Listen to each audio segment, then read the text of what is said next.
안녕. 오늘 이야기할 주제는 요즘 핫한 이슈 중 하나인 배달앱과 프랜차이즈 간의 갈등이야. 배달앱이 우리 생활에 편리함을 더해준 건 맞지만 그 이면에는 배달앱과 프랜차이즈 사이에 많은 논쟁과 갈등이 존재해. 너도 배달앱을 이용하면서 한 번쯤은 여기서 벌어지는 일들, 과연 공정한 걸까? 라고 생각해 본 적 있지 않아? 오늘은 그 배경과 원인, 그리고 앞으로 우리가 어떻게 바라봐야 할지 이야기해 볼게. 특히 배달 시장의 구조와 문제점을 쉽게 풀어줄 테니까 끝까지 잘 들어줘. 배달앱의 급성장과 프랜차이즈 시장. 먼저 배달앱이 왜 이렇게 급성장했는지부터 짚어보자. 특히 코로나19 팬데믹 이후로 배달 시장은 폭발적으로 성장했어. 집에서 음식을 시켜 먹는 게 더 이상 특별한 일이 아니고 오히려 일상적인 문화가 된 거지. 덕분에 배달앱들은 엄청난 수익을 올리고 있어. 배달의 민족, 요기요, 쿠팡이츠 같은 배달앱들이 너도 나도 뛰어들면서 경쟁이 치열해졌지.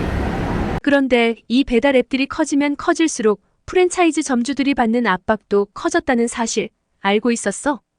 배달앱의 성장에는 분명 긍정적인 부분도 있지만 그 이면에는 치열한 경쟁 속에서 살아남기 위해 점주들이 많은 부담을 떠안게 되는 상황이 발생하고 있어.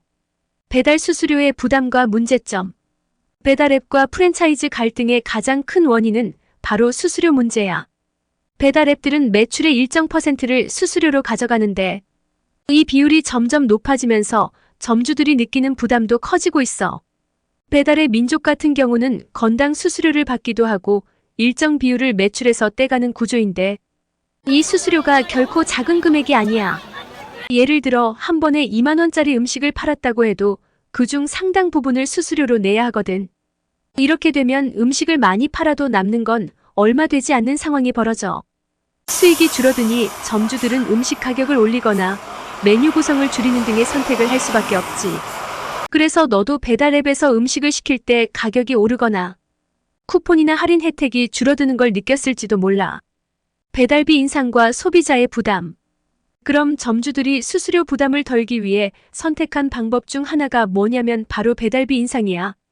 원래 배달비는 소비자가 별도로 내지 않았거나 아주 저렴했지. 그런데 배달비가 오르기 시작하면서 이제는 소비자도 그 부담을 나눠서 지게 됐어. 배달비가 2영원에서 3영원, 심지어는 4영원 이상으로 인상된 경우도 많아. 그만큼 배달앱과 프랜차이즈 간의 갈등이 소비자에게도 직접적인 영향을 미치고 있는 거야. 특히 가격이 계속 올라가면 소비자들은 배달보다는 직접 가서 음식을 사 먹거나 배달 자체를 포기하는 경우도 생겨나고 있어. 이게 또 다른 악순환을 만들고 있는 거지. 배달비가 오를수록 소비자는 부담을 느끼고 결국 주문이 줄어들면 점주들도 더 큰 어려움을 겪게 되는 상황이 이어져. 프로모션과 할인 이벤트의 딜레마. 배달앱들이 경쟁적으로 내세우는 프로모션이나 할인 이벤트도 사실 점주들에게는 양날의 검이야. 할인 이벤트가 있으면 당연히 소비자 입장에서는 좋은 기회라고 느끼지. 하지만 그 할인 비용의 상당 부분을 누가 감당하는지 알고 있어? 바로 프랜차이즈 점주들이야.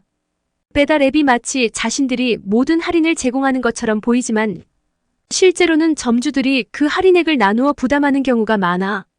결국 점주들은 더 많은 주문을 받기 위해 이벤트에 참여하지만 실질적으로 남는 건 거의 없을 수도 있어.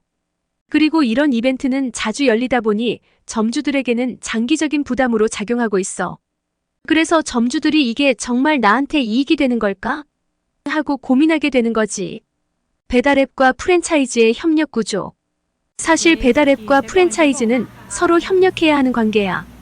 배달앱이 없으면 프랜차이즈의 판매 기회가 줄어들고 반대로 프랜차이즈가 없으면 배달앱도 운영하기 힘들겠지. 그런데 이 협력 관계가 공정하지 않다고 느껴지기 때문에 갈등이 생기는 거야.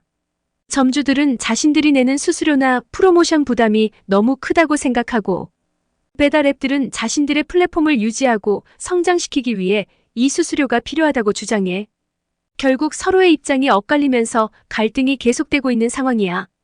그리고 이 과정에서 가장 큰 피해를 보는 건 점주들과 소비자들이지. 정부와 사회적 논의. 이 문제를 해결하기 위해 정부도 나서고 있어. 최근에는 공정거래위원회가 배달앱의 수수료 구조를 조사하고 이를 개선하기 위한 논의도 진행 중이야. 또한 배달앱의 독과점 문제도 뜨거운 이슈 중 하나야. 몇몇 대형 배달앱들이 시장을 지배하면서 점주들은 선택의 여지가 없어진 상태지. 정부는 이런 문제를 해결하기 위해 수수료 상한제를 도입하거나 배달앱 간의 경쟁을 촉진하는 방안을 고민하고 있어. 물론 쉽지 않은 문제지만 이런 논의들이 활발하게 이루어지고 있다는 건 분명 긍정적인 신호야. 배달 플랫폼에 대한 배달앱과 프랜차이즈 간의 갈등을 해결할 수 있는 방법 중 하나로 새로운 배달 플랫폼의 등장이 거론되고 있어. 예를 들어 로컬 배달 플랫폼이나 특정 지역에 한정된 자영업자 전용 배달 서비스들이 생겨나고 있지. 이런 플랫폼들은 대형 배달앱보다 낮은 수수료를 제공하고 지역 상권을 보호하는 데 목적을 두고 있어. 물론 아직은 큰 규모는 아니지만 앞으로 더 많은 자영업자들이 이런 대안을 찾고 있는 중이야.